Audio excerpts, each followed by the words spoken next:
ఓడిపోతానని భయపడుతున్నావా?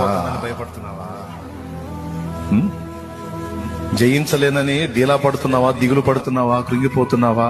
అయ్యో నా కుమారుడా, గతంలో నిన్ను గెలిపించింది నేను, అనేక పర్యాయాలు నీకు విజయం ఇచ్చింది నేను, ఇక ముందు కూడా గెలిపించబోతుంది నేనే.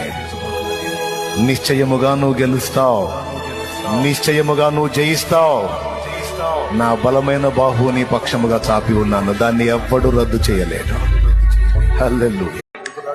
నీ దగ్గరికి ఎందుకు దిగిరాడో, నిన్నెందుకు దర్శించడు, నీతో ఎందుకు మాట్లాడాడు? నువ్వు ఆయన ప్రేమిస్తే, నువ్వు ఆయన వెతికితే, ఆయన సన్నిధిని కోరుకుంటే, నీ గుండె నిరంతరం ఆయననే ఆయననే ఆయననే ఆయననే అన్వేషిస్తే, నీ దగ్గరికి రాక ఎవరి దగ్గరికి వస్తాడు? నీతో మాట్లాడక ఎవరితో మాట్లాడతాడు? నీతో సహవసించక ఎవరితో సహవసిస్తాడు? శక్తిని నీకివ్వక ఎవరికి ఇస్తాడు? ఆలోచించి ప్రార్థన చేయి.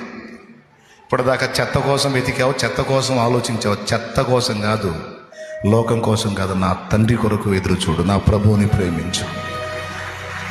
నేను కూడా ప్రేమించాలి, మీరు ప్రేమించాలి.